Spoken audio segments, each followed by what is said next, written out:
not your snack. Well, welcome to another video, and this is the snack. I might put the macros and calories somewhere over here. The protein is a little bit on the higher end, at least for a snack. I don't count this in my 6 meals. It's just something I'll have typically after I train.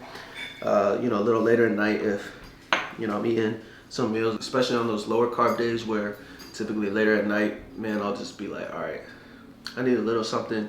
And at this point in my off season, if I have the room to get in a little bit of extra food, I will. And this is the perfect snack for me. It's just kind of a strange combination. I do the dry oats just for I like the texture. The Greek yogurt I go with is it's a low fat, almost zero sugar, vanilla flavored Greek yogurt. So it has a little bit of flavor to it. The plain works too. I just like the extra little flavor, vanilla. And then drizzle about, at most a tablespoon of peanut butter, which is half a serving, so not too high in the fats. And then I threw a little bit of granola on top. Sometimes we'll do like some chopped almonds just to add a little bit more texture to it, make it a little bit more enjoyable. But still, overall, the carbs are really low in this. Sometimes I do it without the oats. Granted, it's just about a quarter cup of dry oats anyway. And that's it. This is like, it keeps me happy. And then I'm not, even though I do have the flexibility, I don't have a show coming up anytime soon, I have no desire to, you know, let's say, like, grab some cookies or some donuts or, you know, order some food that I know is really going to be outside of my diet. And I don't have this every day. I do have this most days.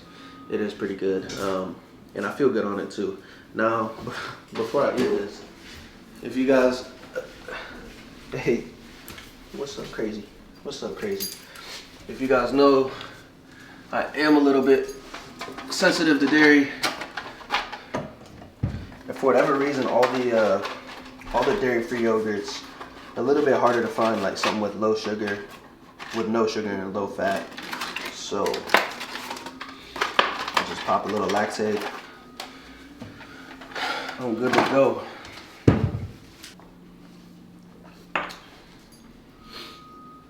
I also want to take a second today to kind of go over a question that I get here and there, especially with some of you who are on the training app, you know, following the nutrition, tracking your macros, is just kind of how to stay on a diet, just in general, like, I guess really for any length of time.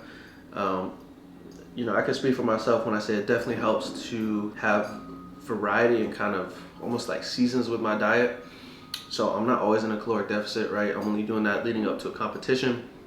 So, you know, there's strategies I have to use then that are a little different than what I do now versus, you know, when I'm in a caloric surplus, I'm not as hungry, right? But then again, I kind of have that flexibility and that temptation to eat outside of the diet. So really, a lot of it is just little things like this. It's finding things that if I were to be tracking macros and, you know, trying to hit a specific amount of protein, carbs, and fat every day, it would be a snack that I really look forward to eating just for flavor-wise, but B, it also would fit within that day. It's not like I eat something like this and then it just really ruins the rest of my day. I don't have, you know, any other carbs or fats to get in. Like something small like this, I can fit it in, even if I'm going over in calories a little bit. I'm not gonna be too worried, especially in the off season. So, you know, like when I'm cutting for a show, it's a little bit different. Then it gets a little trickier. It's like, you know, maybe, drinking extra water helps just in terms of keeping it full. And then maybe it's doing something like doing, you know, extra serving of flavored BCAAs. Like I know a few times on prep, I would do BCAAs, mix that up like pretty concentrated, and then mix that in with a little bit of sparkling water just to feel like I'm drinking something like a soda. And, you know, just having something small throughout the day I think is important every day, where even if it's a meal that you know fully fits within your regimen that you're following.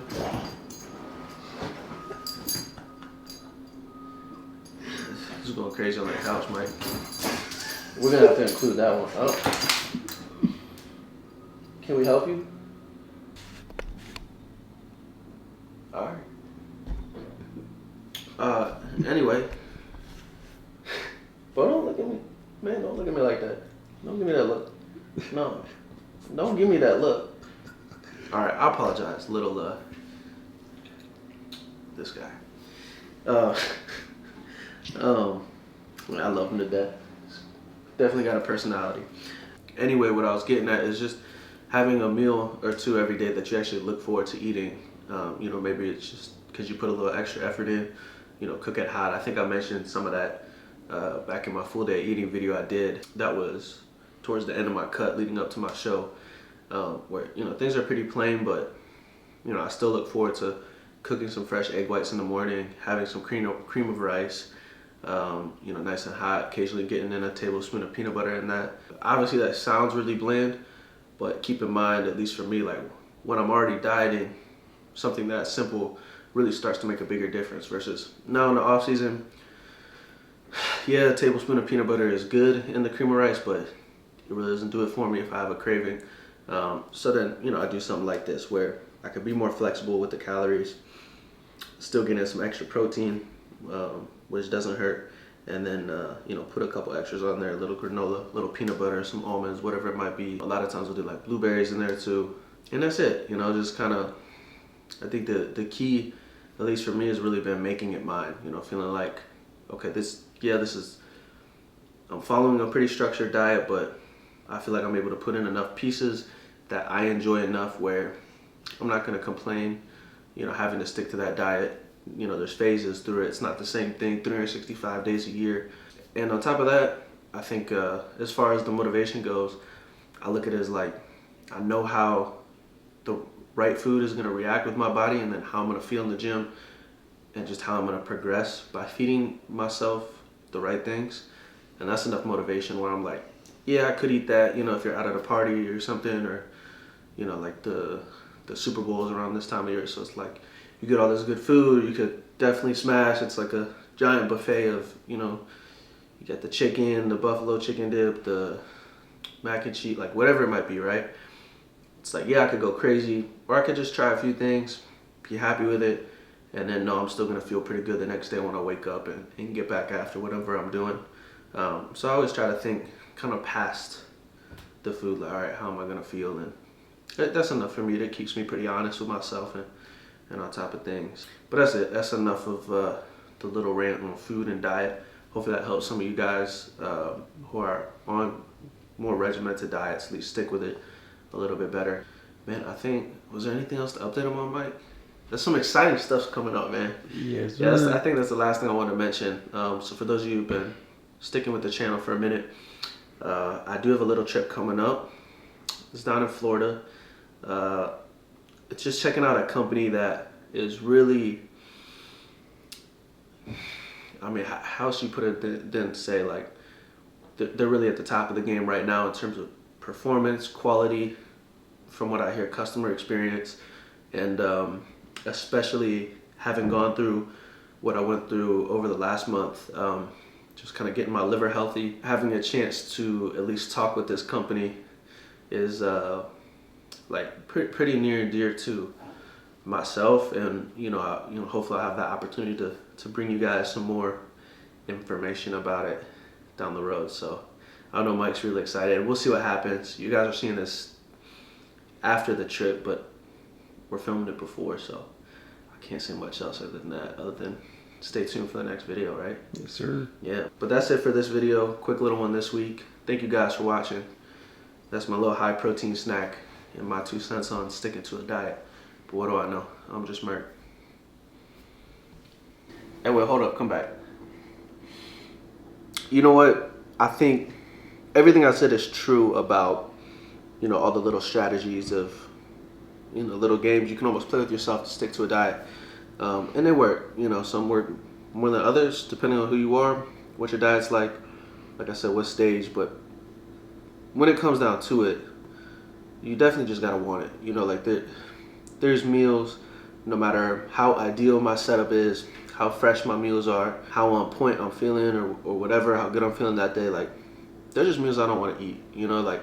I'm looking at maybe tilapia, some spinach, some lettuce. I've had 4 or 5 other meals that day. I'm not hungry. I got other stuff to do. I got work pulling me in one direction, stuff around the house, Razzle going crazy, right? I don't necessarily want to eat, but I know, this is what I committed to. I told myself I'd get this done. So you just have to do it at a certain point. And you just gotta really, like for me, I just focus on that result, and it's like I really have to want it. Now, granted, I love doing what I do, and that makes it easier.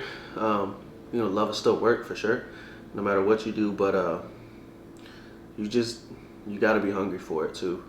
And I don't want to leave you guys.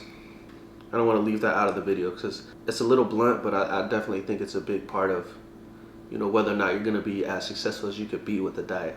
So we're gonna end on that note. What do I know? I'm just Mert.